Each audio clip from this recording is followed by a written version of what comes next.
I'm going to be ranking all of the JJ characters from weakest to strongest based on power scale. And man, this is going to be a very interesting one. There are a lot of tiers to this. And I did do one about a year ago, and I did a remastered one about 7 months ago. So it's been a long time coming to actually do a newer version. A lot of people have actually been asking for a new one, so that's what I'm doing today. But 2 important things before you watch these videos. Number 1, before you make a comment, please be sure to actually watch the whole video to get all of the context behind the reasons of why I place people, where I place them. Listen, if you just click around or skim through and just see some placements, it's not going to make any sense to you, or you're probably going to get upset. It's going to seem very odd because you haven't heard of my explanation on why I placed them there and what versions I may have placed there. Second thing, look, it's okay to disagree with a lot of these placements. It's actually virtually impossible for any of you to agree with every single placement I'm going to make. JJK is a fantastic series, especially in terms of power scaling, and it's very complex. Nothing is as straightforward as it seems. It's not like some series where it's like power levels and one character is stronger than the other definitively. Again, it's far more complex than that. So I guarantee if you were to make your own list like this, and if you asked 1,000 JJK fans if they agree with your list, there is only going to be maybe, and I just mean maybe, a handful of people that actually agree with everything on the list. I'm just saying to say, yes, look, there's going to be things you disagree with, and that's totally fine. If you disagree with something, more power to you, and actually let me know what you disagree with and why you disagree with it in the comments down below. All I ask is that you at least act mature, civil, respectful, and like an adult. This is all just for good fun. You know, one thing about JJK is it's really cool how Sukuna is such a great chef like Urume actually make him a lot of great foods. What if I told you you could have that high quality of food delivered right to your doorstep every week? And now you can, thanks to the sponsor of this video, Factor. Factor provides chef-created meals that are fresh, never frozen, and designed by dietitians to ensure every meal is packed with premium, science-backed nutritional quality. No more meal prep, no more dishes, and no more unhealthy fast food. Factor offers the most convenient way to eat well while eating right. And listen, I'm a university student, and this is just amazing for me, because right now I'm actually in the middle of extreme exam seasons with a ton of exams. And thanks to Factor, all of the stress of preparing meals and all the time that it would take, all of that's gone. I don't have to order all of these unhealthy fast food takeaways if I'm in a rush. With Factor, there's no prep, no mess. Factor cuts out stressful meal planning and extensive prepping. So if you're someone like me who's studying and doesn't have time because of exams, or if you're someone who's working a lot, you know, like Naname, and you're going overtime so you have a lot of time, going to the gym a lot, you know, you're trying to be built like Hakari, and you don't have time to plan a lot of these meal preps, trust me, Factor is going to take all the stress out of that, and it's going to give you amazing, healthy meals. Factor even offers meals to those looking to follow keto, low-calorie, or vegan and vegetarian lifestyles. You don't even need to think about it. With a click of a button, it already sets up that meal plan for you. It's so convenient. Factor's menus are updated weekly and include 27 plus meals and 34 plus add-on options. You can choose your favorite meals or let them craft your order based on your taste preferences and meal history. So guys, what are you waiting for? Head to go.factor75.com and use the code on the screen, which is also in the description, or the link in the description, to get 50% off your first box. Trust me, if you want to save a lot of money, eat well, save a lot of time with meal prepping, cooking, and dirty dishes, I really actually recommend using the link in the description, getting some meals from Factor. So yeah, thank you to Factor for sponsoring the video. Without further ado, let's actually get into the video. And just one quick thing, I'm not going to be taking out all of the cuts in between where usually I have pauses when I speak. I'm going to leave all that in,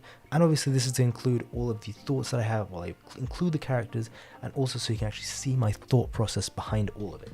So we're going to be going again from weakest to strongest, and the weakest is Mai. So for any Mai fans out there, like, comment if you're watching this, I'm sorry, but yeah, grade 3. To be nice, I probably would actually put a grade 2, or not grade 2, but semi-grade 2, because she did do pretty well against Maki. Pretty well being she got loaded, but it is what it is, even though when she tried to kill Maki and Maki was trying to kill her. Obviously, actually just one quick thing to say for Mai, she is nerfed extremely. One, because she's not training that much, but we did see she actually does train though in the Miwa flashback. But the biggest reason is actually because Maki's heavenly restriction nerf does actually apply to Mai, because the two twins are treated as one. So whatever potential Mai had, whatever anything, actually cursed energy she had, potential, all of it was actually restricted because of Maki. So in the same way, Maki was actually nerfed because of Mai, Mai was actually nerfed because of Maki too. So it is what it is. Poor Mai. It is what it is, and she's dead. Next we have Junpei. Now Junpei is pretty, I guess, not strong. Obviously he's, you know, second weakest. And no, there are characters weaker than him, but they're just going to unsure. But he's not too weak is what I want to say. A lot of people do underestimate him because unfortunately his opponent was Yuji, and it's not because Yuji's strong. I mean, he's already semi-grade 1 in base, but even without cursed energy, but it's actually because Yuji is immune to all poison. So, you know, his whole shtick is poison, that's his curse technique, and Yuji is the one guy along with Sukuna who's immune to that. So against any other opponent, his poison would actually do pretty well. Keep in mind, he just became a sorcerer like of the day. he became a sorcerer, then all that happened. So, against other people he did pretty well, but unfortunately his opponent was Yuji, and Yuji gave him the Talk no Jutsu too. And next we have Miwa. I still think Miwa would beat her. Like him, she's pretty strong. It's Miwa. I was like, as I did with the previous times I did these lists, I put Miwa in like honored one. But okay, we'll be a bit realistic this time. Listen, all I'm saying is, again, because I'm actually, while I'm recording this, it's chapter 220, so there's going to be a chapter or two, probably 2 chapters out after this, and my theory is, Kashimo is going to teach Miwa the lightning because they are descendants, and okay, now I'm copying a bit, but listen, we'll see something crazy from Miwa, alright, and she'll definitely move up, whatever binding vow power she'll have, or something, because she has a plot line of Kenjaku, so how it's going to happen in the next 2 chapters, but Kashimo's there. Next we have Momo. Momo is her senior, and she's pretty strong, half Japanese and half American. Very interesting, she's actually half American, which is why she's blonde. Makes you actually wonder for some other characters. I think Nanami is, so he's orange head here, I guess. He's kind of blonde though. Nah, the orange head makes fine, but it does make you wonder for other characters if they're like half and half, kind of like Momo. Because it actually is very rare for a sorcerer, so who's American, obviously, because only Japanese people can be sorcerers, to be a sorcerer. So Momo's a very interesting, very, very interesting case. Next we have Jetpack Girl. She's basically, Jetpack Joyride. If you guys have ever played that when you were kids, that app game, I used to play when I was a kid. It's like the girl version of her. She's decently powerful, is why I put her semi-grade 1, because she has the same restrictions or binding vows that this guy has, Haba. Don't know her name, by the way, just know it's Jetpack Girl. Obviously, she, with her head alone, she tore through a skyscraper. She didn't rip it in half, but she, busted through it pretty well. So at the very least, her top part is super durable, but, obviously we know her weakness. The second part is very weak. Same case with this guy. So it's how Yuji, threw a rock at him that way. It's Yuji, though. Yuji's, like, up here, so that's why he destroyed her. But she, I'd say she's, like, the weakest semi-grade 1. It'd feel really weird to put someone like that in grade 2. Same case of Haba. I think they have relative strength.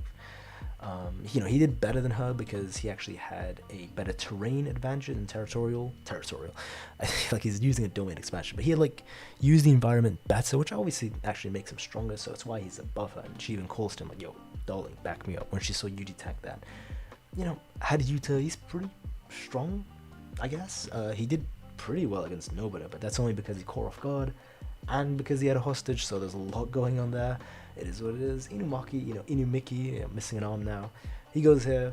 There's not much to say about him. I know Inumaki has a lot of fans. I do think he has great potential. I actually think now he's missing an arm. Maybe not.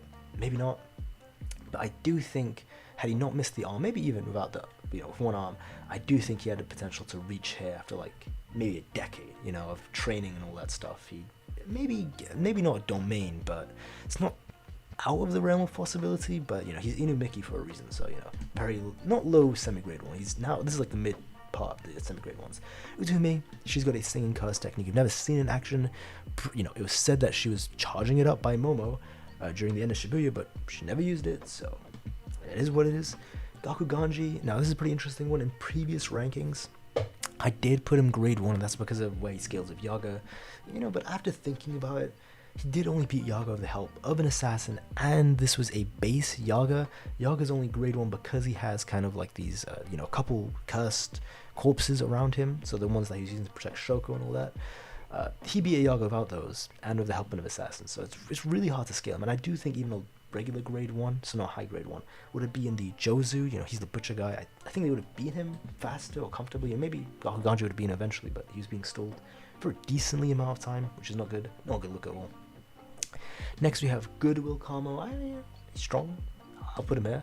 It's going to be very interesting and controversial when I get into the later versions of Kamo. Next we have, how do you say his name? Kichizu? Is that how you say his name? Kichizu or Kiedzu? How do you say his name? There's many ways to pronounce it. He's pretty strong. He's a special grade curse, but he's very weak special grade curse. So go here. He's doing pretty well against Yuji physically, though Yuji was stronger than him. And he does have, his technique. He's a bunch of stuff, so maybe he should be a bit higher, but, I do think the other characters on the list probably be him in a 1v1. Next we have Charles. Charles is really odd. Some people think he's grade 2. Some people think he's high grade 1 because he almost killed Hakari, who's like a top tier grade 1. The issue is, in his own words, he actually says that base Hakari would have one-shot him had base Akari been taking the fight seriously, but because Akari was, fighting with his hands in his pockets and messing about, he was able to get the first hit, then see a second into the future, and then obviously he could fight because of that advantage. And Akari was still messing around, before he got his domain, he then got the second cut and could see 2 whole seconds, which is massive advantage. That's the only reason he did really well, is because Akari was messing around, but any of the high grade ones would honestly one-shot this guy from what was said with Akari, in his own words, so it is what it is. He has future sight, so if he does get that second off, or even especially 2 seconds, he'll have a great advantage, especially against stronger opponents. Next we have Kochita Mekamaru. So this is not his, I know it's got a picture of his human form. The issue is we don't know how strong his human form is. We only know how strong his, one armor, or I don't know what it's called, like puppet of Mekamaru. And then obviously we have the Ultimate Mekamaru, which is on list 2. His human form is probably like high grade 1 if I had to say, because his human form, not only can he now move and actually fight as a sorcerer with his own well, it wasn't his own simple domain, he had them in tubes, but not only can he move, he also has many versions of the puppets, because now that he's not doing a long distance because they're all short distance, he can actually have multiple versions of the puppet around him. And actually, now that I'm saying that, because I did include many versions, as you can see, there's like 3 versions of Kashimo, 2 versions of Yuta, there's a bunch of versions of many characters. Maybe I should have included 3 versions of Kochita, not 2, because I only have 2 versions. I will say, in his human form, he's probably like high grade 1, because he has multiple of these semi-grade 1 puppets, and he has himself fighting, but just the one puppet that he fought Panda, this is where it'd go. Ranta Zenin, we know he's at least at the bare minimum semi-grade 1. We know from the data books that he trains a lot, and he's actually very well liked by the Kikuta unit. They actually really like this guy. Actually, no, that was Jinichi. I'm getting confused. They still like Ranta, though. Still Ranta, but Ranta is said to train very hard. And again, at least semi-grade 1, so he comes here. How strong is he, though? Is he grade 1? We don't know. It's really, unfortunate to scale characters like Chojiro, Jinichi. Okay, maybe because he's actually fought semi-grade 1 Maki and Nobuaki. I don't remember how you say his name. He's the head of the Kikuta unit, but it's hard to scale these guys because they unfortunately fought someone who's so much stronger than them. And it goes to Vranta. I mean, he stunned Maki for a couple seconds, but he lost his eyes in the process. So where does he scale? Let's just at least semi-grade 1, so I put him here. And he seems to be the youngest of all of the members of the Hei. So the Hei is obviously the unit that he's a part of.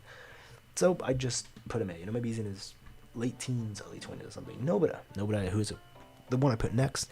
I do think she's semi-grade 1, especially after that Black Flash, because you have to remember, so the Nobara that was fighting at the end of season 1, throughout that whole fight, at the end of it, she gets a massive power up because she uses the Black Flash. So obviously she gets a short 120% power up after the Black Flash, but she also gets a permanent power up because she used the Black Flash in that moment. So obviously we see she's even doing pretty well against a clone version of Mahito. I think the clone, I can't remember exactly, it was like 10 or 20%, and it couldn't use its main curse technique of attack, so it couldn't transfigure the souls of the people it touched.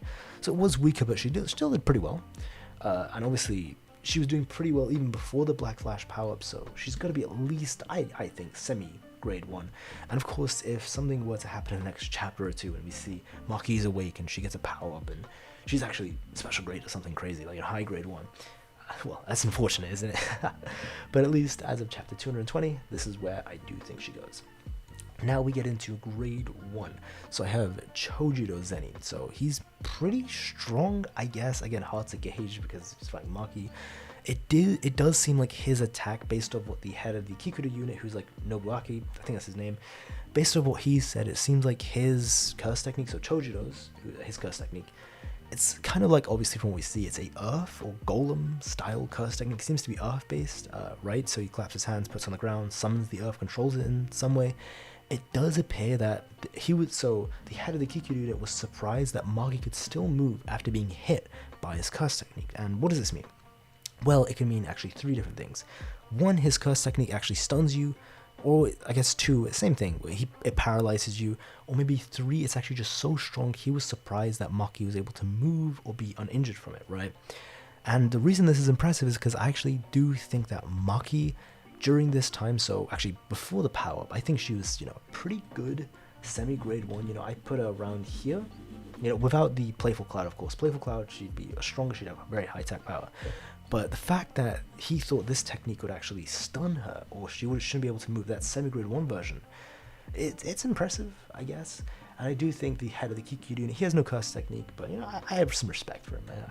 He's the one guy, Nobuaki, something like that, right? I don't remember his name, so maybe not too much respect, but, you know, he's the head of the Kikyu unit. He's got to be pretty strong, and he's at least stronger than Maki, you know, semi-grade 1 Maki, who's around here. So it is what it is. Next, we have Ino. You know, it's a very interesting character because, unfortunately, the one fight he has, it's against Toji of all people, so he seems really weak. We know he's got to be at least high tier semi-grade 1, in my opinion, because of Nanami's words. I actually think he's low tier grade 1, because Nanami says he could actually easily, you know, be recommended for grade 1 and semi-grade 1 and all this stuff very easily, but he wants to get it from Nanami specifically. So I do think he's pretty strong. I really do think he's pretty strong, especially with his curse technique, and he has like the 4 beasts, and apparently, you know, the databooks say that no one's ever seen the 4th one and lived, the Ryu one, right? It's funny statements, but I think he's like very low tier grade 1. Next we have Kirara. That curse technique is very powerful. So, okay, I was actually going to go into explaining the whole thing, but there's no point of spending like 3-4 minutes explaining Kirara's curse technique. As you know, it's constellations based, and it kind of works like, I'm going to briefly explain it, where if she touches things, so in the order that she touches it, it kind of follows like a game. So let's say she touches a car, then she touches you, and then she touches, let's say, a chair, right? It goes from the order of 1, 2, 3. So I think the way it works is the chair is first, you would be second. No, the car would be first, you would be second, and the chair would be third. So you wouldn't be able to go to the car, but the chair wouldn't be able to go to the car. See, it's a bit hard to say on the spot, but yeah, the chair wouldn't be able to move to the car, so it'd be repelled. However, the chair would be able to go to the you, so the person who's tagged second. So it'd go from order of 3 to 2, and now that it's gone to you, then it could actually go to the car. So you have to go in kind of like this game, right, of trying to go there. And if you don't go in in the order, so 1, 2, 3, 4, 5, if you don't follow that order, you won't be able to go to, let's say, from 4th tag to whatever was 3rd tag or 2nd tag. And obviously, I think if I remember correctly, she was like the 0 or the first thing. So to actually get to her, you need to go through all of these. It's really cool. Her curse technique, I could honestly make a 15-minute breakdown video. Obviously, if I actually write it down and make an analysis of her curse technique, I think it's really cool. But yeah, I don't know why I get into this little Kirara thing. That curse technique is very cool. Next, we have Awasaka, I think that's his name, Awa something. Inverse guy, let's just call him Inverse guy. He's pretty strong. I mean, he was doing pretty well against Yuji and Megumi. His curse technique is very powerful. Unfortunately, he did get figured out, but that's because Megumi, you know, it's Megumi. He's very, very smart. Not too much to say about him. Next, you have Esso, you know, Wing King. He has a Maxim, you know, Rod. He's very powerful sorcerer. I guess curse, actually, not sorcerer. And of course, we have Yaga, but this is Yaga with some cursed corpses. So let's say, like, give him like 3 or 4, right? Some cursed corpses. He's pretty strong. We know he's at least, so he's grade 1 during hidden inventory. So honestly, he probably should be high grade 1, but I don't think any of the high grade ones would have lost the way he did. Again, maybe with his cursed corpses, so I'm not saying like an army, you know, hundreds of them where he'd be special grade. I'm just saying of a couple, he'd probably be high grade 1, probably, but let's just say it's, you know, like 2 or 3, you know, he'd be about here, probably, maybe. Okay, so next we have Panda, and I don't want you to be confused. I know this is a picture of Gorilla Panda, it's my bad actually. This is Rhino Panda, so I do think Gorilla Panda beat this Mechamaru. You know, he's a high diff, not too hard, but he beat him. I think you'd go around here, the Gorilla version, but this is the Rhino form. Now, of course, it's hard to say where the Rhino form lies, but we just know the Rhino form is a lot stronger than the Gorilla form, but it got one shot by Kashimo, of all people, Kashimo, so it's unfortunate. I do think, obviously, because we saw in his innate domain, so in his core, he does have many other animals, so we saw the rhino and the gorilla left, but in that not flashback, I guess, in the innate domain, we saw there was like a whole zoo of animals, right? So I do think in the final arc, he's going to be kind of like Beast Boy from Teen Titans. He's going to be transforming into a whole bunch of stuff, because, again, we saw it exist in his innate domain, so that'd be really cool if that happens. Next, we have Culling Game Kamo, stronger than the Rhino form. Again, this is really, really hard to say where he lies, because he has way, and I mean way way stronger than this version of Kamo with every metric in every way possible. So in terms of how he uses his curse technique, he's far more refined, he's using it far better, he's using it far more efficiently, and his curse technique is far more stronger. And it's just way more durable as well. Like it's ridiculous how this guy, right, the Goodwill version, was getting dominated and bullied. Like, he was getting dominated by Naoya, but he was getting humiliated by Hanami. And the issue is, Hanami is actually a defensive tanky fighter. Hanami isn't even an offensive based fighter, and he was getting humiliated. So why he got this strong, obviously the first thing is a mental power up, I guess. Obviously because over the past 2 weeks, he went through a lot. So actually, his confirmed by, I can't remember if it was an interview or a data book, but yes, his dad is actually dead.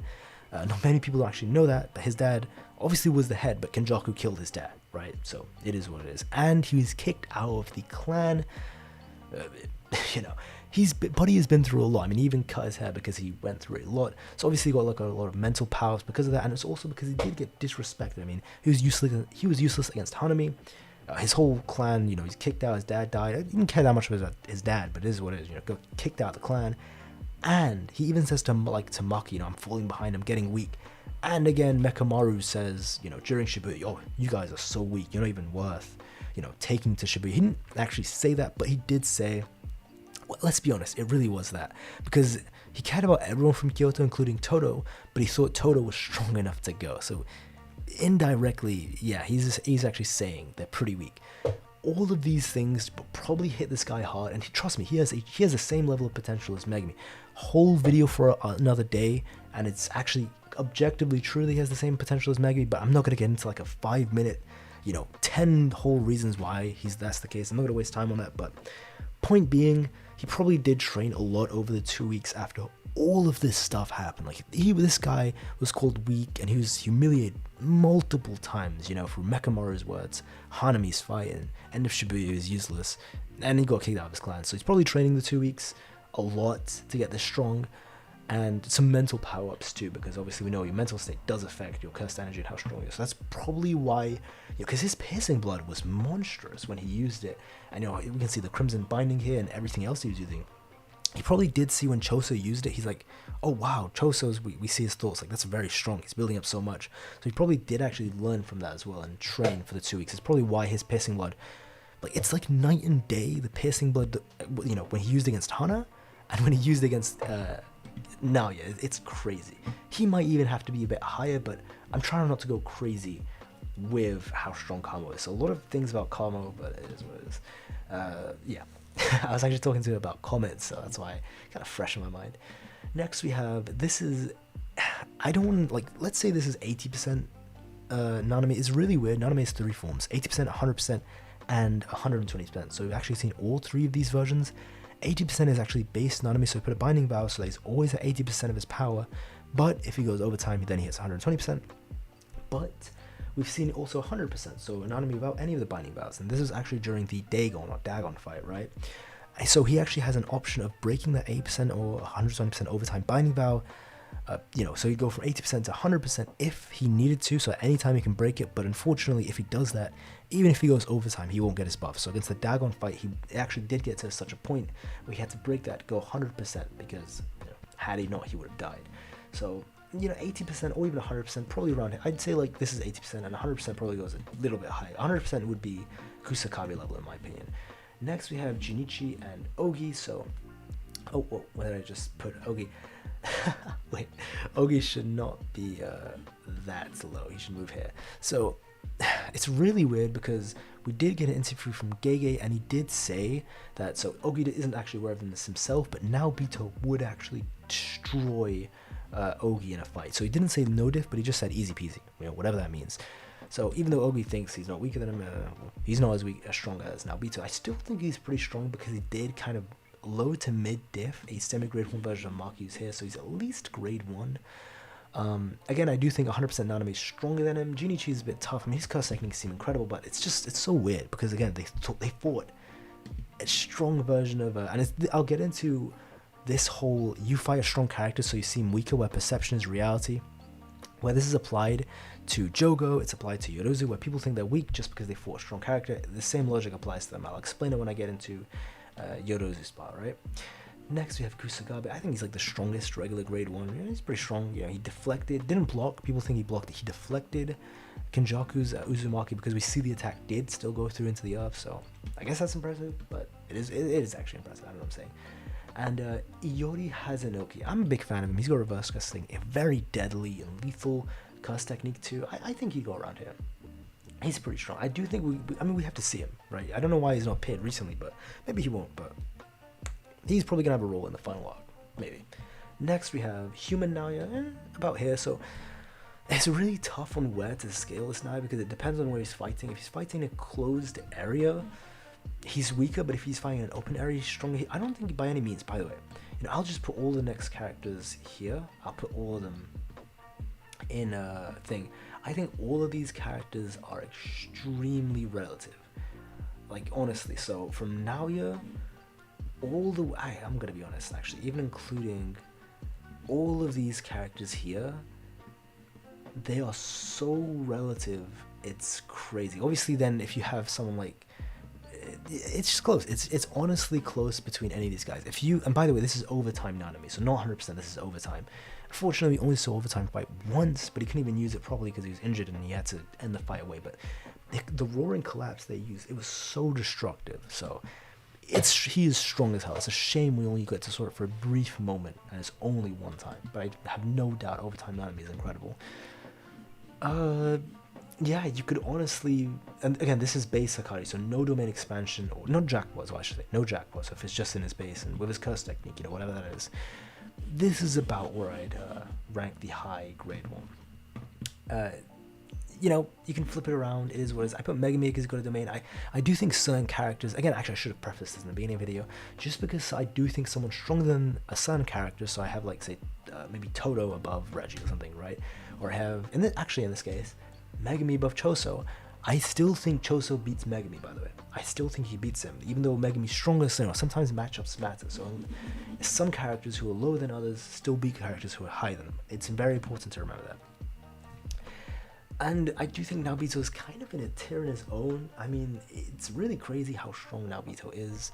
I do think any sorcerer here would give him a very tough fight, especially.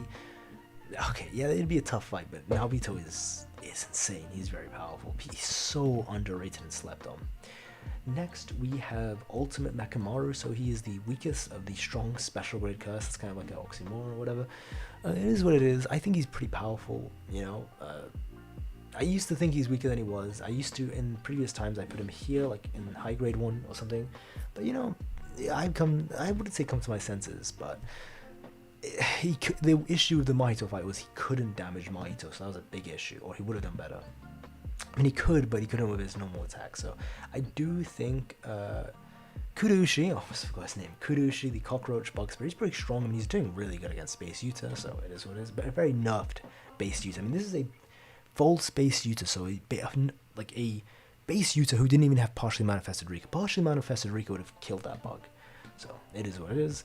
Mio, he can see the souls of things. I mean, actually, all incarnated sorcerers can see the souls of things. So I actually made a whole thread about this on Twitter, got like a couple thousand likes, of why it's actually the case. There's like a lot of evidence for it. So, you know, all the incarnated sorcerers, as we saw in the dialogue of Daido, and especially Mio, of all people. So, by the way, it is confirmed Mio is incarnated. They are aware of the souls. He even tells Maki, I can see the souls and all that stuff. Like, it's what she couldn't see or what she wanted to see. And he actually told that. And then obviously we have other characters such as, you know, Angel. You know, there's actually a line where she says, whether it's like subconsciously or consciously, they are actually aware of the souls and they actually suppress and dominate the host completely.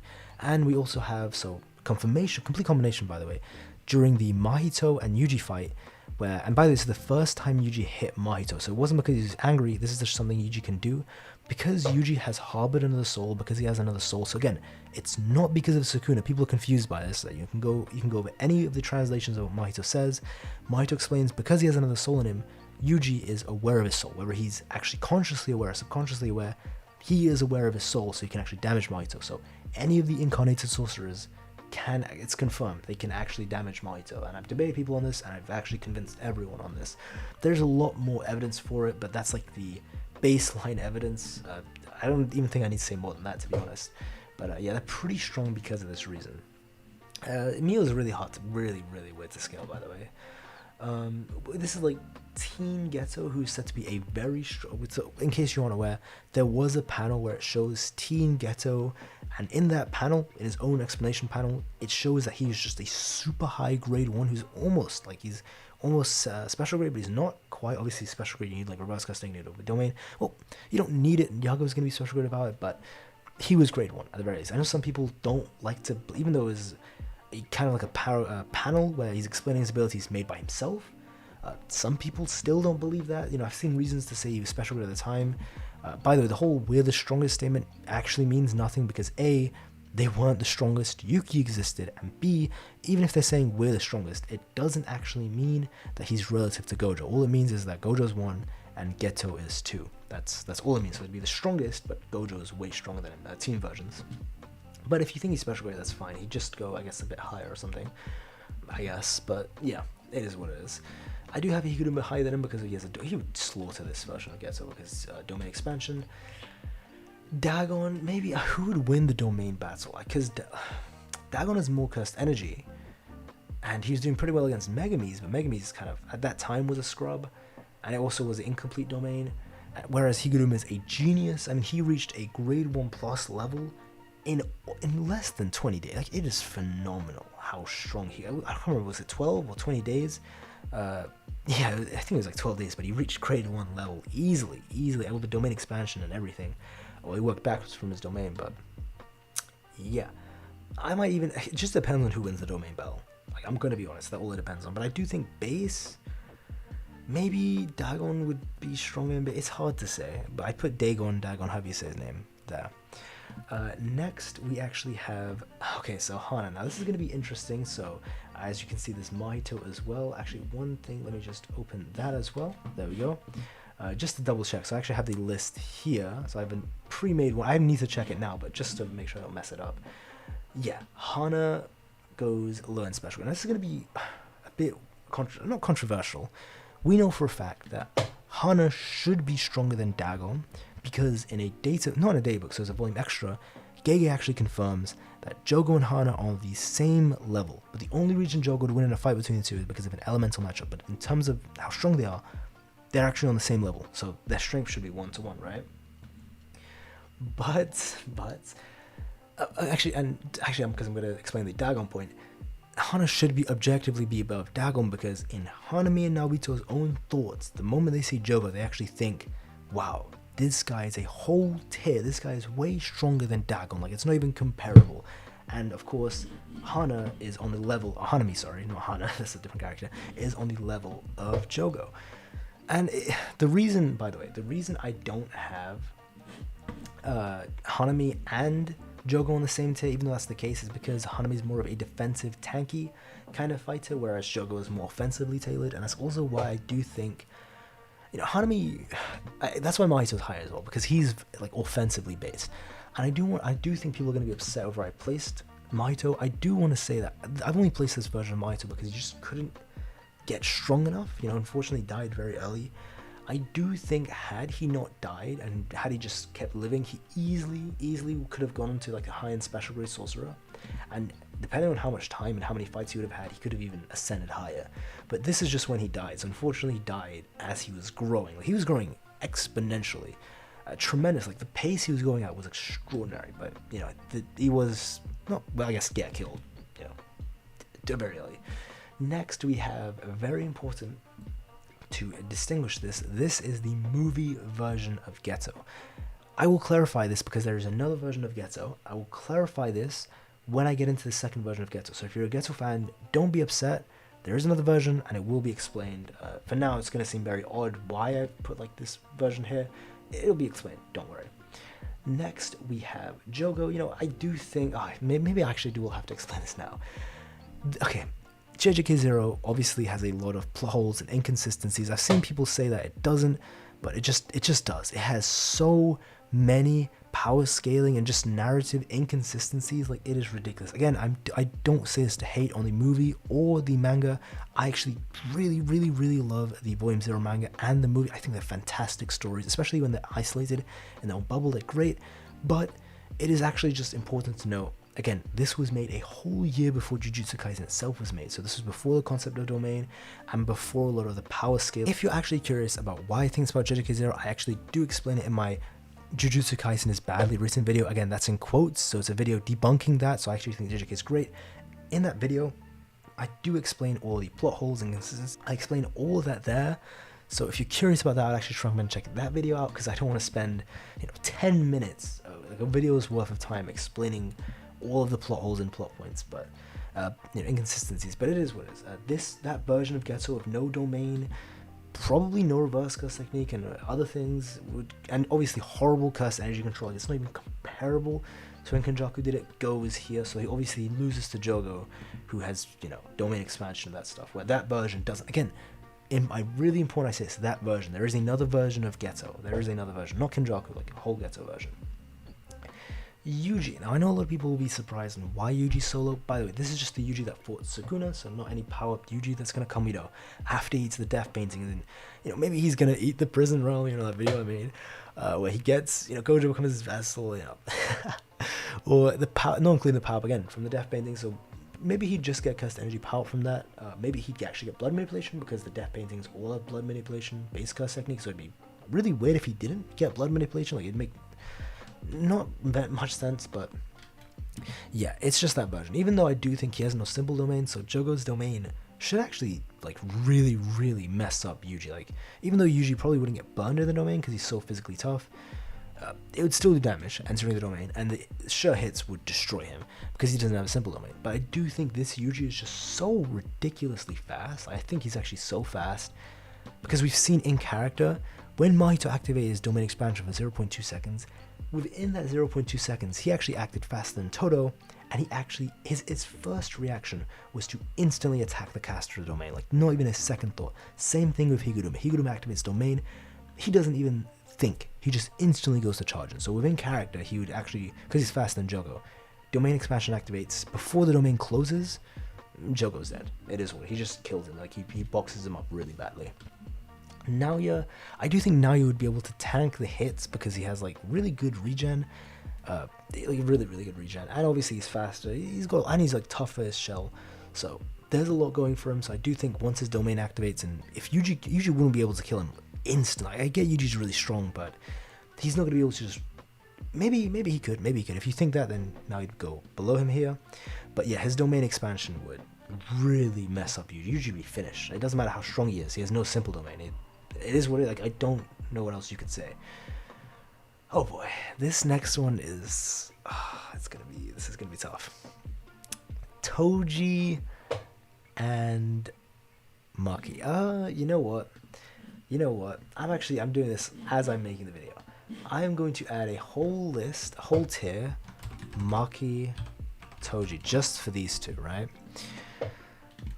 Okay, this is gonna be tough. So by the way, this tier here, I do think is the same as this tier. So if you're watching this and if someone skipped around, they're gonna think it's really weird. This tier and this tier, it's like these three tiers are pretty much all the same. It's the same tier, but I just want to make a distinction because it is what it is. You'll understand why very, very soon. So, and then this will be pre-Awaken Reverse Curse like Gojo. To explain this, this is gonna be a flame wars in the comments. It's gonna be horrendous. And Hana, very important to know, Hana, not Angel, okay? Okay, where do I even start? Okay, Maki and Toji, I get that they're very low, and I get a lot of you are going to be upset by this, but I do want you to realize, I think, to be honest, they probably don't even beat any characters above them, but I do think they actually have a decent chance of being, and I'll show you the characters who I'm talking about. So it'd be, again, I'm assuming Urume has a domain expansion. Oh, this is going to be a lot of explaining. Uro, and of course Ryu Ishigori, and this is version, oh god, there's going to be, like, how many versions of Kashimo? 3 versions. Version 1 Kashimo. I think that these sorcerers are stronger than Maki and Toji, because they have domain expansions and, a lot of other things. However, I do think Maki and Toji have a really good chance of beating these sorcerers if they decide to use domain expansion. This doesn't include Kashimo, by the way. And, just kill them, I guess, actually. So, because obviously they'd be invisible in the domain, and there's that, and the Soul Cutter Sword can cut through anything, can have more durability if you trust the Viz, which, Viz is just a horrible translation. TCP says as well, so there's a lot to get into that. They have OP swords, especially if you give Toji the Inverted Spear of Heaven, that could just bypass Udo's defenses completely. So yes, I do think, as I said before in the video, just because these guys are higher, because they have stronger techniques, they have domain expansions, it makes them way stronger, it doesn't mean they beat everyone below them. Well, in this case it's just Toji and Hana, Toji and Maki, because they would have ways of killing these sorcerers, even though these sorcerers are stronger than them, not including Kashimo, by the way. Just want to make that clear. So yeah, I know there's going to be Toji and Maki fans upset by that. It's really, really hard to include their hacks in this, because it is a part of their skill set, but it's really weird, because not every character, say Hana and Gojo, have a domain, so it wouldn't include them. So these guys would I'm going to be honest, actually destroy these two characters. Actually, not Hana. Hana's entire curse technique would be completely useless against these two. So even though Hana, I do think, is stronger, it's just a bad matchup. So again, I really do hope you see where I'm coming from, and I hope you're not too upset, and you can actually see my point of view of what I'm thinking. So again, these guys could actually maybe beat these guys, but I do think these guys are strong, and I do think actually more times than not, like let's say Ishigori would actually beat Maki or Toji. Oh god, not because Maki was fighting a less than 10% at times overall output Sukuna, a Sukuna whose physical movement, again, the Viz and TCB both incorrectly translate this. Sukuna did say his physical movement was nerfed because of Megumi, and his curse technique output was less than 5%. So actually, if you are curious about that whole thing, I made a whole video. It's titled How Strong is 15-Fingered Sukuna, and I literally use 7 to 8 different translations, and I go super in-depth analyzing and explaining all translations and the whole Sukuna statements about output and explaining that fight. So if you are someone who disagrees with, let's say, Maki or Toji losing to Ishigori for that reason, I would actually recommend checking that video out, because I do explain why Ryu lost the way he did and why Maki actually performed the way she did. There's a lot that goes into it. I wouldn't recommend talking about that in the comments of this video. I'd actually recommend talking about the comments of the How Strong is 15 Minutes Sukuna video. And of course, Udo is really, really weird.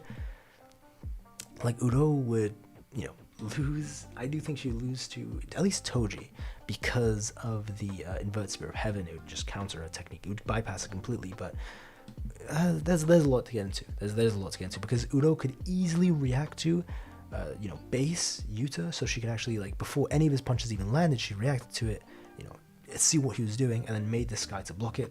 So unless you think Maki is way faster than Yuta, I mean just way, way faster, she's not even able to touch Udo with the sword, actually. So there is that as well, because the soul cutting sword wouldn't be able to cut through space. It just needs durability, not actual curse techniques. That's Inverted Spear of Heaven. Don't get those two confused. Though there is always the chance, if Udo needs to, if she uses her domain, she probably doesn't even need a domain. Maki has no way of, actually, I don't want to say that, actually.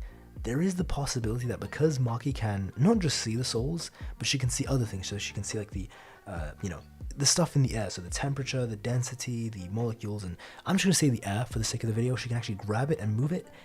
It might be possible, it just very might be possible, that maybe Maki could actually grab Udo's sky and remove it, like in the same way how she moves about.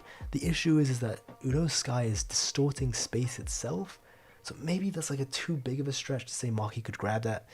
If you think she could grab that, she beats Udo, but if not, she has no way of damaging Udo. And Udo's Thin Ice Missile, which breaks guards, and Maki doesn't have reverse.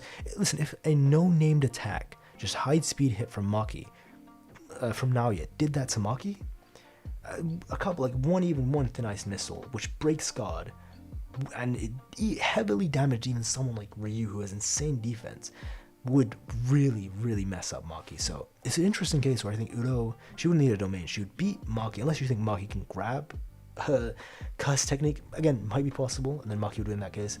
But Toji definitely beats Udo because of the Inverted Spear of Heaven. Man, this is, and I just think Uraume is on that level.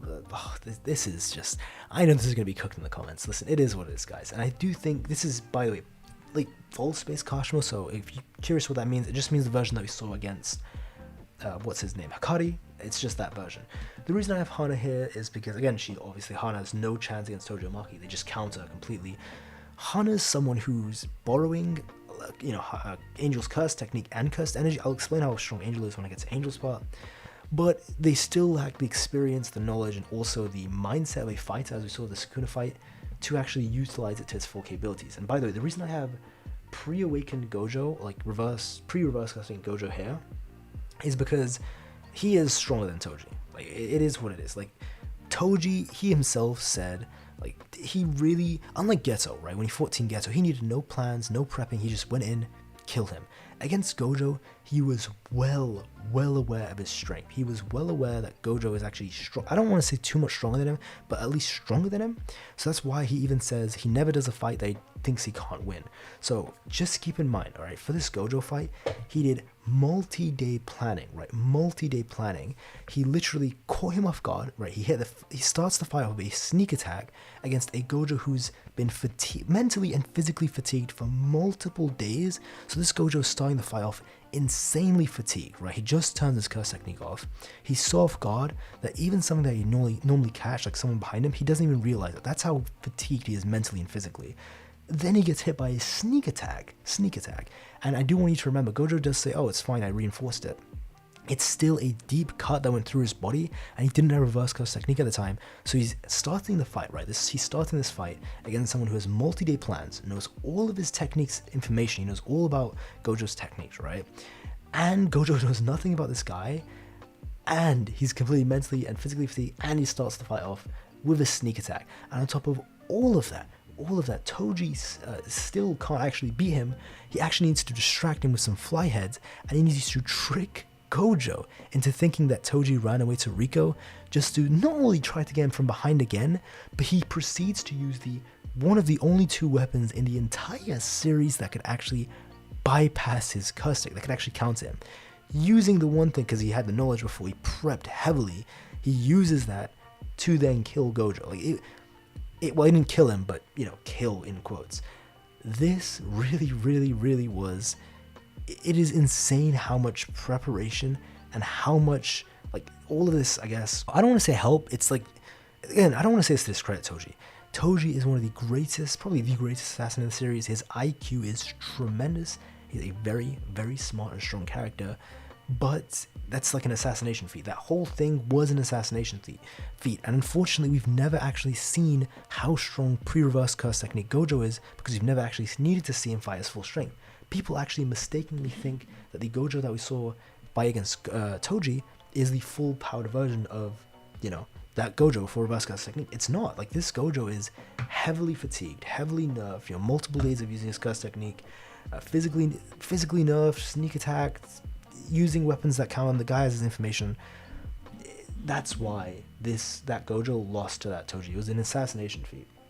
No disrespect to Toji. It is what it is. And again, in Toji's own words, he knows Gojo is, like, narratively is implied, I think, 3 different times where he actually thinks Gojo is stronger than him. So, even before his power. And obviously now we have power. Okay. This is gonna be interesting. Let me double check. It is like he's just on the top of the next tier. Let me just double check for certain so I don't mess that up. Yes, he's on the bottom of the next tier.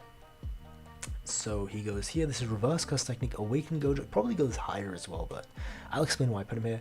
This is Geto in lore, so not JJK 0, but how strong Geto should be in lore. I'll explain that actually when I get to that. Let me just, you know what?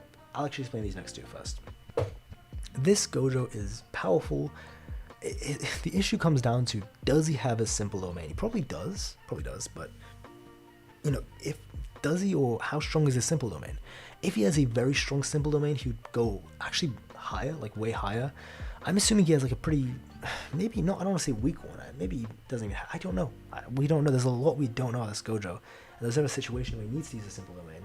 Assuming, I guess if he doesn't have a simple domain because he never showed it, that's maybe giving him too much. I want to put in-law Geto above him, and the reason I put Geto here is simply due to the fact that in-law, I do think he should have reverse curse technique, and he should have a domain expansion, and he should have really good cursed energy control like Kenjaku did, where he was applying his cursed energy to the curses, so even low tier curses were destroying a grade 1 like Choso, because he was applying his cursed energy. We never saw Geto do that, but again, this was JJK Zero version of Geto before any of these things existed. And again, if you're curious about that, watch the JJK is badly written in quotes. Obviously it's a video debunking that video I made a while ago. I explained all the JJK Zero stuff. So in-law Geto should be here, a version of Geto we never actually saw. Jackpot Akari. So this is Akari who starts off in Jackpot. He goes there. Akari's domain is incredible. It is all of the text that we see in the chapter that doesn't even begin to explain most of Akari's domain isn't actually even explained in the series. You actually need to get it out of information from during the fight. It's incredible. I did make a video where I do a Yuta versus Akari one. It's from a couple months ago, so it should be 2-3 months ago. And that video actually do explain Akari's abilities really well, and why his domain's rigged and the house always wins, and why his probability of hitting after he gets his first jackpot, which is already 1 out of 5 chance, people don't actually know that. It's really, really, you know what? I'm actually not going to start on this. There's a lot to say about Akari's domain and his abilities, but this is where I'd put Jackpot Akari if he starts in it. So it's the way he started in Kashimo. So he started the fight with Kashimo in that, because had he not started in Jackpot against Kashimo, Kashimo would have killed him before he even got one spin in. Yuki, obviously, I think she's stronger than this version, because even if he has reverse cast technique, one shot, solid, hits Hakari's head and he's dead. And the issue is, Hakari is a brawler, so if he fights Yuki, all he's got is hands. And the issue is, if you fight even Kenjaku was too afraid to fight Yuki with hands unless her output is lowered. So he actually just, this is just a case of a horrible matchup. I'm not gonna lie, it's a terrible mismatch where brawler characters just should not match up against Yuki. Yuki's, she does really well against brawlers, not too well against characters with hacks. Even actually, no, her technique is actually very well suited to fight people with hacks, so that's not even true at all. Overall, she's just very powerful. Next, we have full-powered current version of Yuta. He would be higher, but the 5-minute time limit, I always missay that. That's the reason why he's here, so if he had that for longer, he would be higher. I do think he's pretty strong. It's Yuta, I don't know what to say. But yeah, without the 5 minutes, he would actually be a tier. I do think he would be on the next tier. And the next, actually we're not on the next tier yet. Okay, now this is going to confuse people. Why are there 2 versions of Kashimo? Well, there's actually 3 versions, but what does this second version mean? This is version 1 or version 0. Let's say this is version 1, so the version we saw against Akari. This next version of Kashimo is a Kashimo in base. And what does that mean? True base. Basically, Kashimo at the end of his life, or actually probably when he was first incarnated, maybe at the end of his life, he actually made a binding vow to make his curse technique a one-time use, and probably many other binding vows stacked on top of it. I mean, I made a whole video very recently on what Kashimo's curse technique is and why it's going to be very strong. But, I'm not going to get into all that now, so if you're curious, you can check that video out. But the whole point is, he does have his own normal curse technique, so without the binding vows. So, just imagine how strong, because the curse technique is pivotal. It's so vital to how, imagine any of these sorcerers, let's say Yuta, Yuki, or Kenjaku, or anyone here, without the curse technique. It's like night and day. And that's what's going on with Kashimo. We are literally just seeing him use his true base and manipulating the curse energy trait around him to use lightning. That's not his curse technique. So again, this is where I put not the binding vow version of his curse technique, but the normal version of his curse technique. That is where I put it. I put him here. And I do actually am including with or without a domain, his placement wouldn't change, but it's possible that he would have a domain, because again, to use a domain expansion, the domain expansion in short is literally just, in most cases, without some special exceptions, it's just your strongest attack, but then it becomes a guaranteed hit, right? That's the main explanation that we got from Nanami and from the data book, again, without some exceptions. So again, to use your domain expansion, at least in some ways, you need to use your curse technique, and because his curse technique is a binding vow, even if he did have a domain expansion against the Hikari fight, he wouldn't be able to use it because it would break his binding vow. So that is why he probably does have a domain as well. Because again, the thing about JJK is once characters reach a certain level of power, they all seem to have a domain expansion. It's not like reverse curse technique, but reverse curse technique is based on your understanding.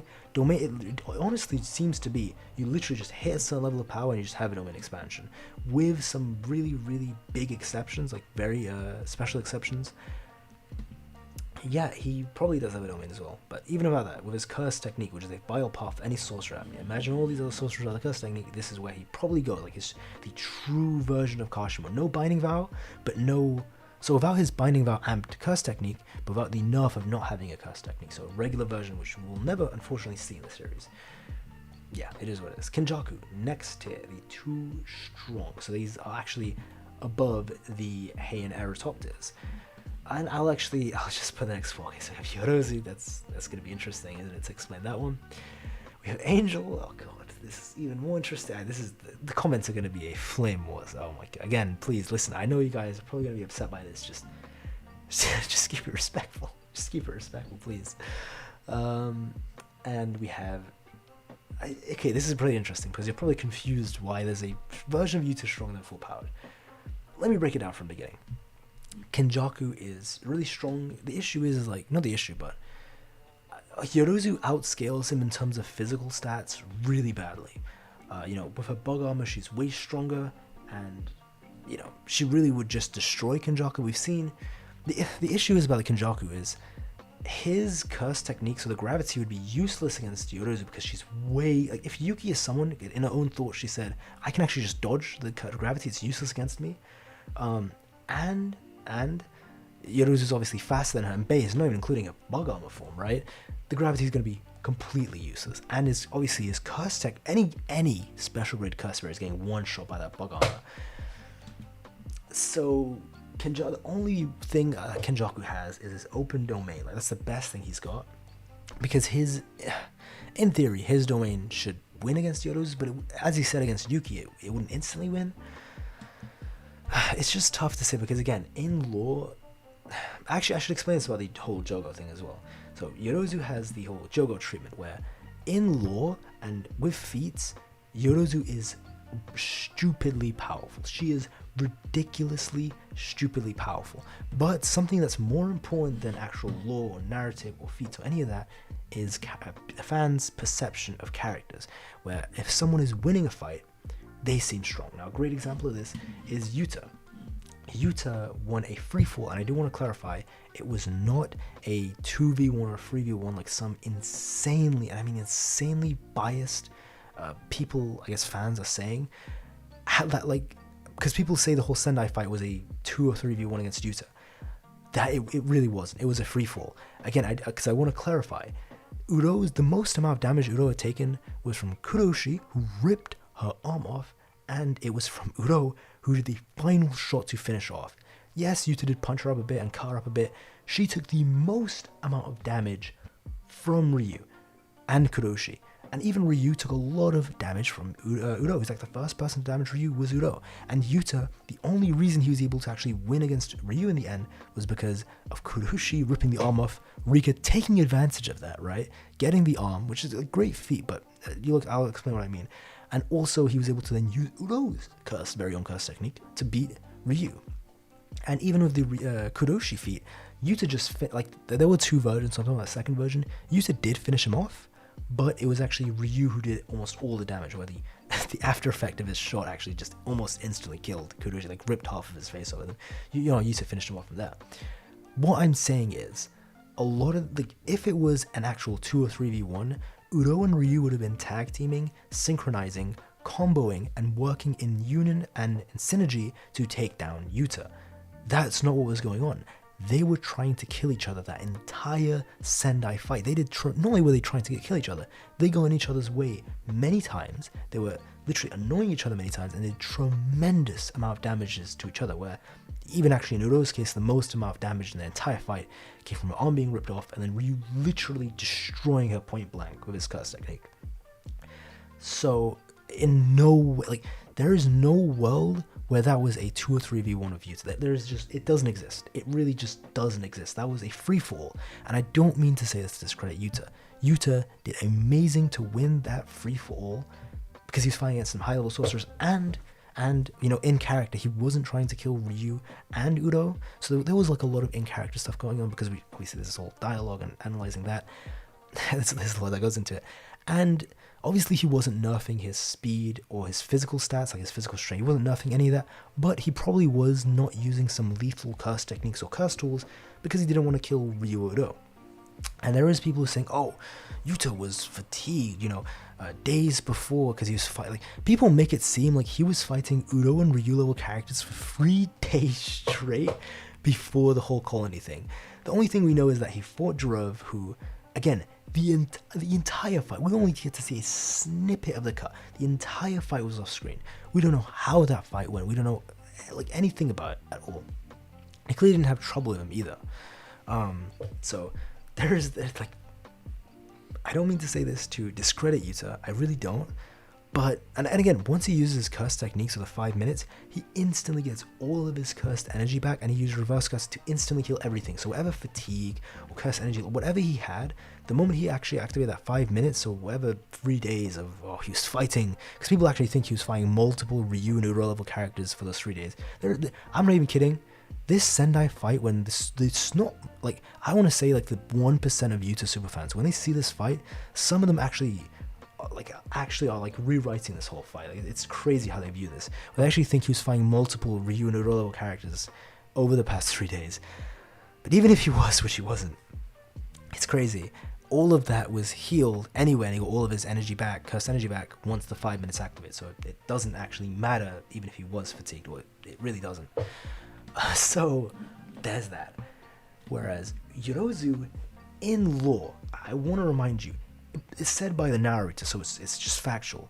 She beat 5, and I mean 5 Uro and Ryu level characters in a 5v1. She beat the Void Generals or the Empty Generals, whichever translation you want to go, in a 5v1. And I want to clarify, this isn't like the free-for-all fight in Sendai. This is a true 5v1, right? And this is against a squad that is an elite squad, that all of them know each other's curse techniques, and they've been training together. Like, they're a top-tier squad, and they all work in synergy and combos. Not with the case of Sendai where they're all trying to kill each other.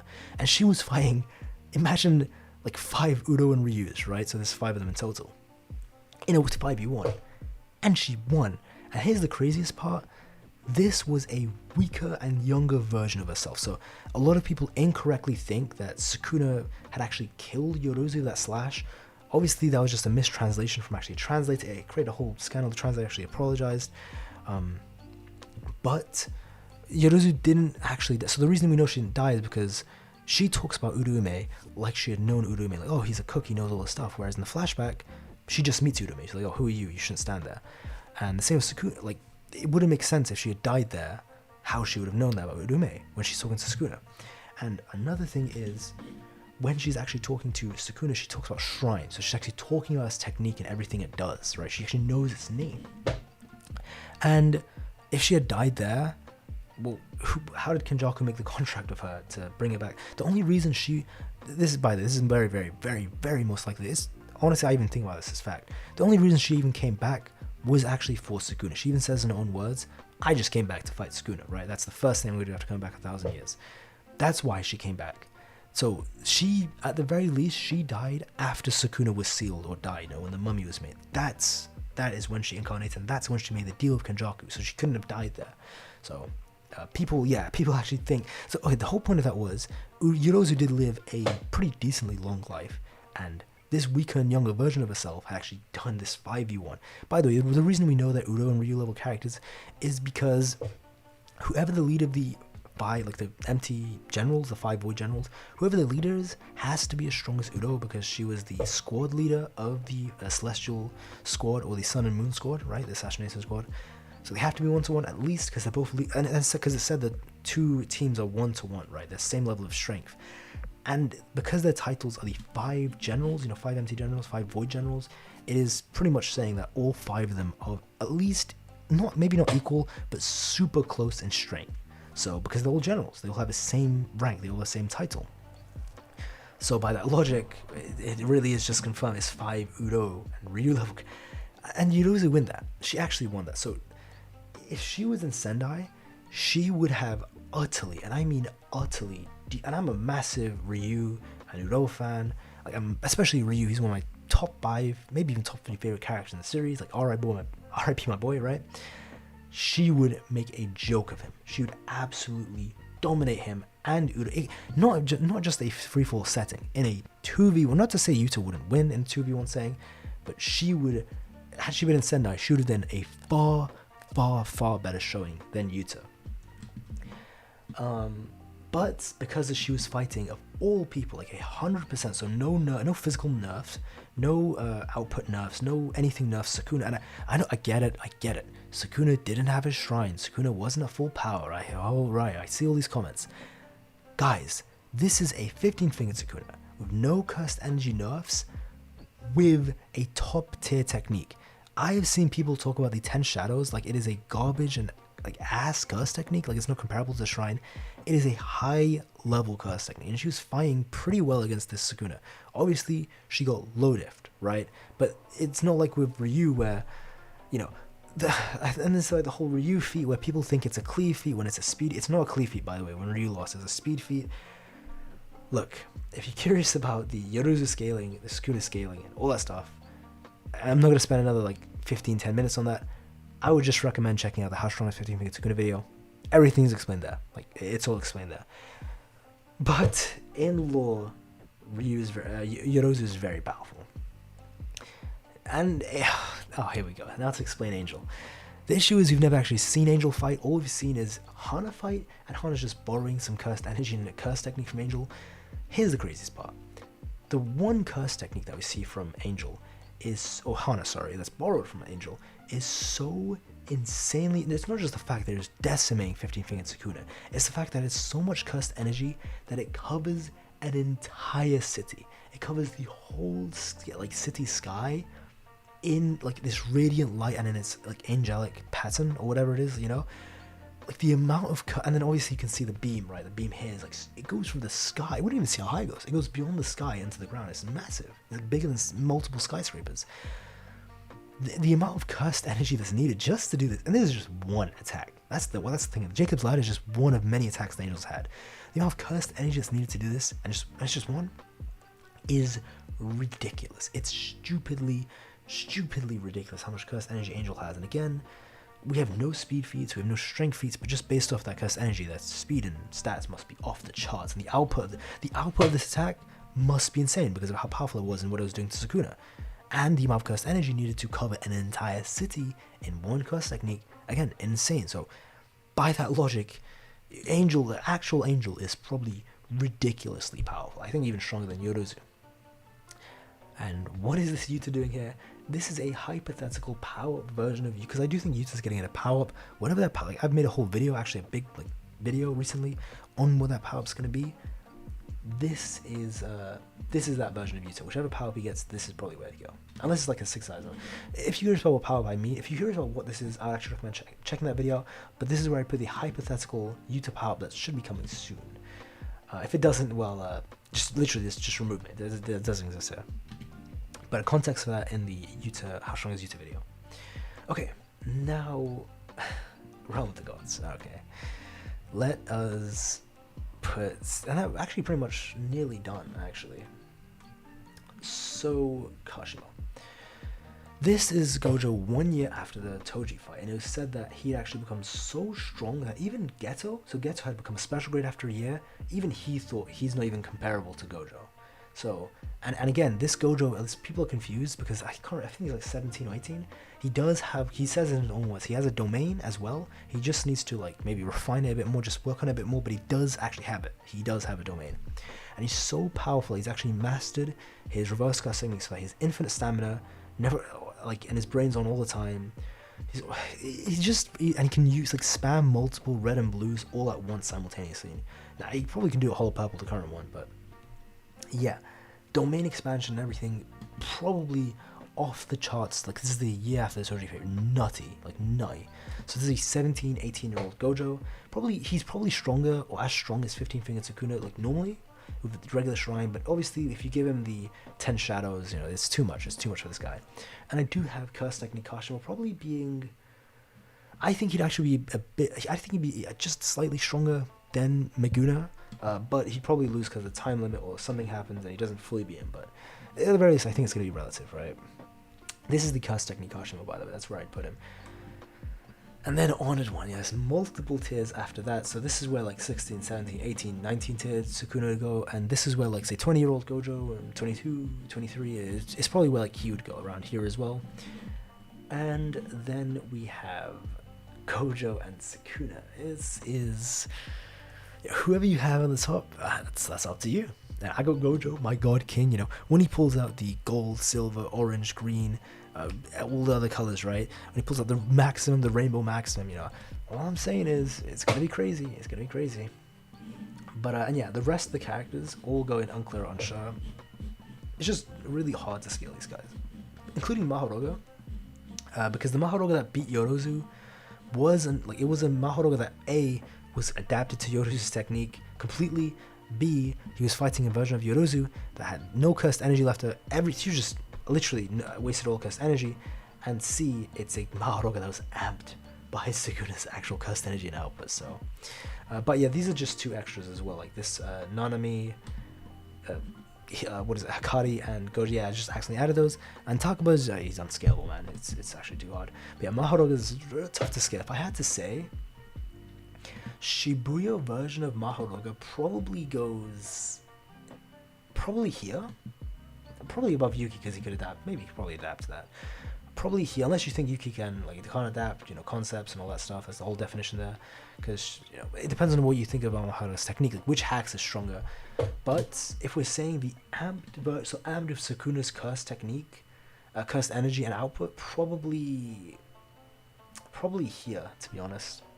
Again, Yorozu is like unfortunate because the Mahoroga is already adapted to her technique, and it was fighting a version of Yorozu that was like completely out of cursed energy, so she stood no chance, and it was amped by Sukuna stuff. So amped Sukuna might even be higher, to be honest. It might even be like here. That's the thing. That's why I'm putting it unknown, because with Sukuna's cursed output and energy amp, it's hard to tell. It's hard to tell. Wow, we actually did it. That is the full list, so you can get a good look. I'll go over it slowly. So we have the unclear, unsure, grade 3, 2, semi-grade 1, you know, yeah. Again, there's going to be, listen, if you just skip to the end, this is going to seem, everything's going to seem wrong, again, because you don't have the context. So if someone skipped through, it's going to be really obvious by the comments. You'll probably be able to tell as well, because, oh, this and that and that, we'll probably explain in the video. Again, I think it's virtually impossible for you to agree with everything here. It's just impossible. There's no way you actually agree with everything on this list. There's bound to be one or two things you disagree with. So, yeah, at least one or two things, probably more, right? So if you, again, even if you, the person watching this, whoever you are, if you were to make a list like this, because this is such a complicated and, you know, versatile series, just such a complex series, especially its power scaling and battle system. If you were to make a list like this and show 1,000 JJK fans, I promise you, I really do promise you, you would be lucky to have a handful of people that completely agree with every single placing. Like, there's just a lot of it that comes down to your interpretation, your perspective, your beliefs, how you view things, how you interpret certain things. You know, a lot of it comes down to that, which is great. I love that about the series. I love that things aren't like, oh, this guy has a power level of 10,000, he can beat power level, someone of power level of 8,000. Not to disrespect any series like that, like Dragon Ball Z and Super and, you know, original Dragon Ball. These are all my favorite series. Original Dragon Ball didn't have that power scaling, but I love these series to death. Like, I love that, but JJK is just not that. It's great in its own ways. Yeah, I actually love the complex. Like this is like a pseudo kind of like, it's like a dieted down version of Hunter x Hunter's power scaling, but it's made for a modern audience. So like it's very more digestible and much more easier to understand. So it's definitely tailored towards a younger, very, very short attention span audience that we have nowadays in this generation, where even if Hakari's just tiny, like 2 double-page spread where it barely explains anything, a lot of people didn't read it. Like I'm not even kidding. Just go ask most people; they didn't even read that. So that's why it's not as complex to say Hunter x Hunter, but it is done for a purpose. It is done because, you know, it's made for them. It's like a modern day Hunter x Hunter. It's made for this, you know, generation. I don't even know what I'm rambling on about. But again, let me know what you disagree with, what you agree with. I want to hear both of them.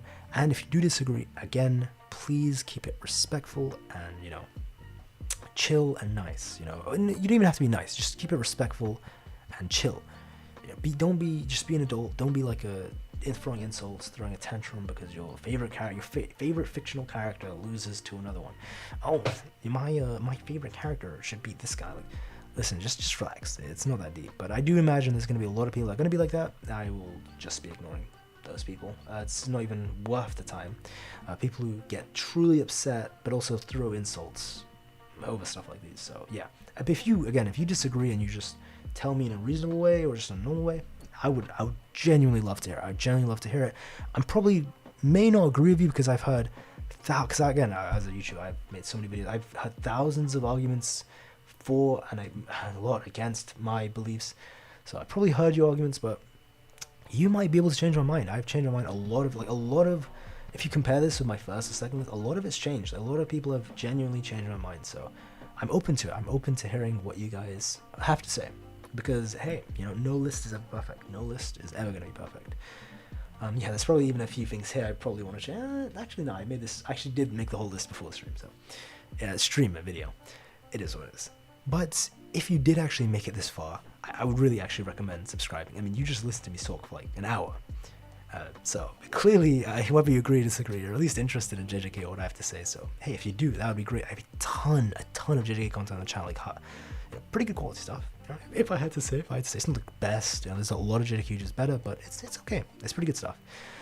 So trust me, you're not gonna regret it. And of course, whether you disagreed or agreed, I would truly do appreciate if you do leave a like on the video, because it really does help out. Especially, again, you made it this far. Like, come on, do me a favor, thank you. Honestly, thank you if you do. It's much appreciated. It's much appreciated. It does help out. It does help out. There's probably going to be a decent amount of dislikes of people who, because trust me, I think it's something like a 20 to 30% of people don't actually watch the video. They either comment based on the title, or they just skip to especially videos like these, they'll skip to the end and just see the list and comment on that. So there's going to be a lot of people who do that and just dislike and leave, so they're not even going to comment maybe even. So yeah, there's going to be a lot of people disliking that as well. It is what it is. But yeah, that's, and also if you made it this far, please let me know by telling me that you're a member of the Higuruma fan club. That is the code word. If you just include that in your comment, the Higuruma fan club, or you just say it in a comment by itself, it lets me know that you're an absolute legend and you made it this far in the video. Like you're actually, I really do respect if you've actually made it this far. Unless you cheated and you actually cut yourself, like you just skipped through the video and you made it here. Shame on you if you comment that and you cheated. But if you actually watched, at least like I want to say like 95% of the video, you can comment. I much love to you. I really respect that. I truly would appreciate it. But and of course, thank you to all the channel members. I should have said this at the beginning. I'll say it now. Yeah, special thank you to the special grade members and the honorable members. So the worst box in Jujutsu Kaisen, honorable members, and that guy Trey, special grade member. Thank you guys very much. And of course, thank you to all of the other members as well. So Supreme Grade 1 and Grade 1. You guys are absolute legends. It's much appreciated. Like, thank you. Much love. Thank you for supporting the channel. But yeah, that's pretty much the video. I'll plug in the fact and sponsor one last time. Use my description only. I mean, who's actually watching this far? I'm plugging. Who's watching this far? Use my link. But yeah, jokes aside, that's pretty much it. Have a nice day and take care. Truly, have a nice day. I really do mean it. All right, take care.